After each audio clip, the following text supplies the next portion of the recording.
Good morning, Metro Phoenix. This time I'm going to look into the camera. Yippee. Hey,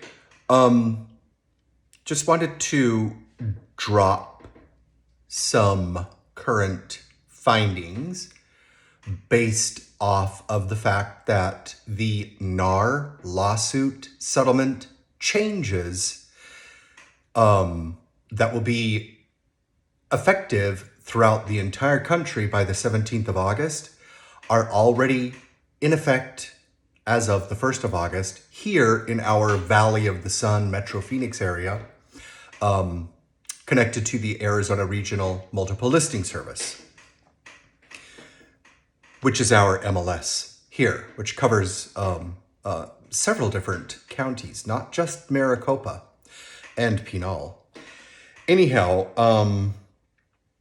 there is one topic I would like to help rental clients understand.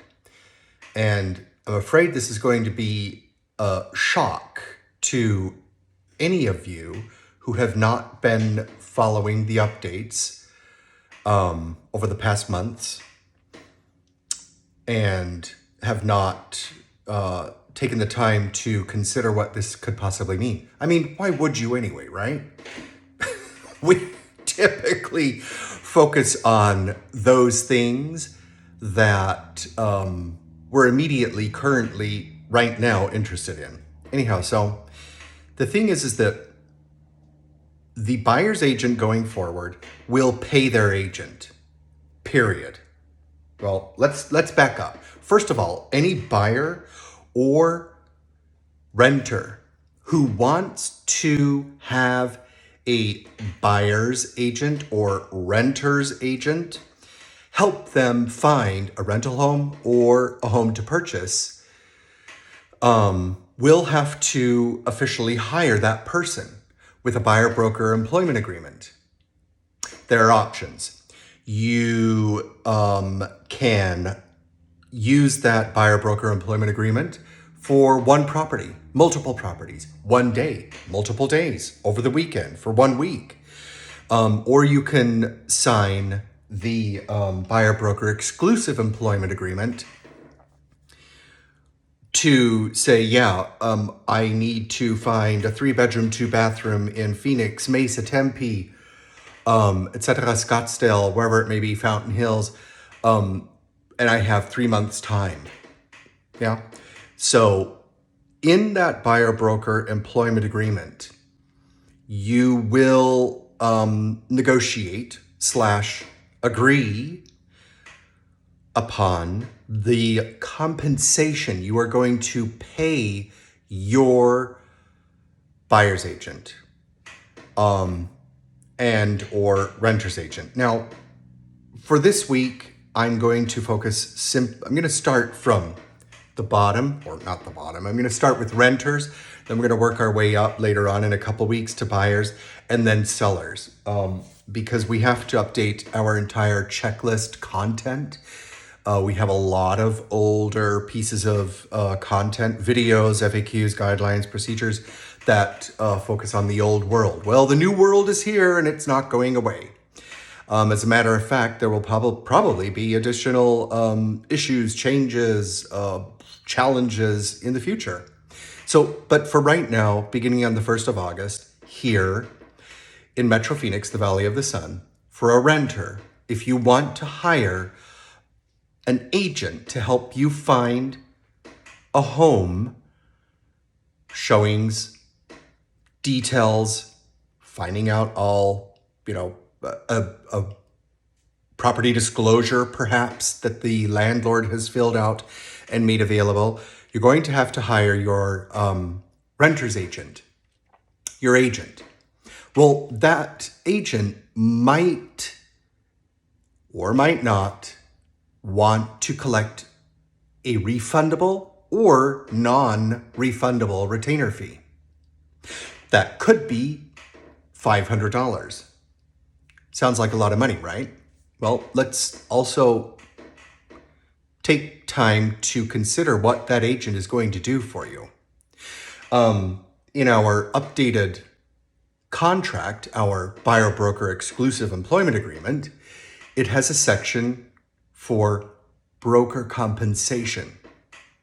Now, the retainer fee would be paid upfront, and it, if agreed upon with your agent, would be credited to or offset with any compensation that the landlord has agreed to offer the agent's brokerage, okay? Broker compensation. We're not saying the word commission anymore. Remember, commission has been deleted 100% from the MLS. Our MLS, Arizona Regional Multiple Listing Service, and will be deleted from every single MLS in the entire country by the 17th of August. Okay? So very soon. So going back to that buyer broker employment agreement, an agent, a full-time busy agent, needs to know who his clients are. That buyer broker employment agreement will indicate how much that agent is expected to be compensated for her services rendered. That could be $500, $1,000, $250, etc. So we don't need to get into those details here. But the buyer broker employment agreement also must be signed, as I mentioned before, exclusively for a set period of time. A month, 2 months, 3 months, 6 months. It depends. Or you could also use it to say, I just want to see one property or multiple. So that must be signed, executed as we call it, signed and executed, or approved between you and the agent before that agent can even open up a door, can even schedule a showing with you. Okay, now that is the first, there are two essential. The buyer broker employment agreement is absolutely a requirement for all rental clients and buyers. I have always practiced using one. Most agents have not, which means most consumers, prior to becoming clients, are used to just calling up any real estate agent and suggesting that they would like to see a home. Well, you're going to sign that buyer broker employment agreement first before scheduling that showing request. It's a requirement. It's a rule. It's a law. That is not negotiable. So, and then going back to the rental clients, that buyer broker employment agreement will also indicate how much the agent is expecting to be compensated. For example, let's say $500 upfront, non-refundable retainer fee. In the past, I have never practiced that before. Going forward, many agents likely will practice that for rental clients. We can talk about that later. Let me know if you have any questions. Just give me a call. Send me a WhatsApp too. I love WhatsApp. All of this will be clarified and talked about within our new checklist content that we're putting together and we'll have for you very soon. But due to several, August seems like it's always a good month for rental clients to give me a jingle and want to, either extend their lease, have questions about that process, or in particular, finding a new home or new rental clients. Anyhow, so the buyer broker exclusive employment agreement must be signed before we schedule any showings. No questions about it. And that applies to the entire country. Okay? Not just me, not the brokerage that I hang my license with, eXp Realty, not Arizona, not Metro Phoenix, the entire country by the 17th of August. And most MLS regions have already implemented the changes as a result of the NAR lawsuit settlement. So going back to the buyer broker exclusive employment agreement, that agent might require, of course, commission compensation is always negotiable, but if that is the way the agent runs his or her business, they may need to charge you upfront a retainer fee that is either credited to what either credited later on down the road.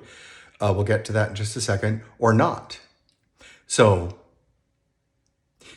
the broker compensation section will indicate how much compensation that broker, that rental agent, that renter's agent or buyer's agent, brokerage is expecting upon a successful closed lease agreement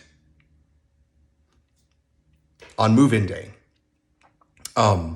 shortly after. That, again, that could be $250, $500, $1,000. It just all depends.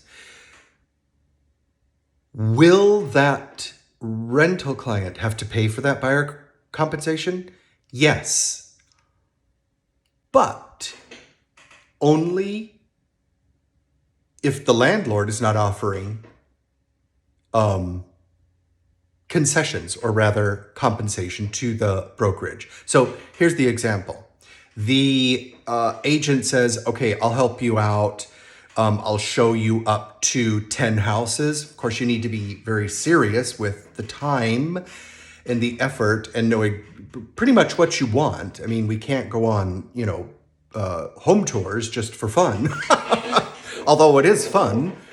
But we do have lives. And so, you may agree to show up to 10 homes as an idea. I'm going to charge you $500 or $750. And when you find the house that you are interested in renting, leasing, a 12-month lease, then that agent, myself in this case, will give the listing agent of the landlord that works for the landlord a jingle. We'll say, hey, is your landlord offering any compensation to my brokerage, to me? And they may say, oh yeah, we're offering $300. Okay. For rentals, they always, mostly always only offer a couple $100.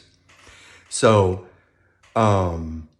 very different than the buying side of residential real estate. So they might offer, excuse my chair, I need to get it replaced. It is kind of broken and squeaks. So they might offer, let's say, $200. And you have just agreed with your rental client, or the renter client and the renters, the agent, have agreed on $500. Well, the landlord is only compensating the brokerage $200. So what happens at closing? Of course, there is no close of escrow here with rentals, but what happens with a successful lease? Well, the difference, that $300 difference, will have to be paid for by the rental client. What if the landlord is not offering anything at all? Well, again, the buyers, the renter, the rental client will have to pay for the entire amount agreed upon within the buyer broker exclusive employment agreement. What if you agree on $500 with the buyer broker agreement with your agent, and you find out later the house that you want to rent, the landlord is offering broker compensation of $1,000. Does that mean that the agent can submit an invoice to the landlord for $1,000? No.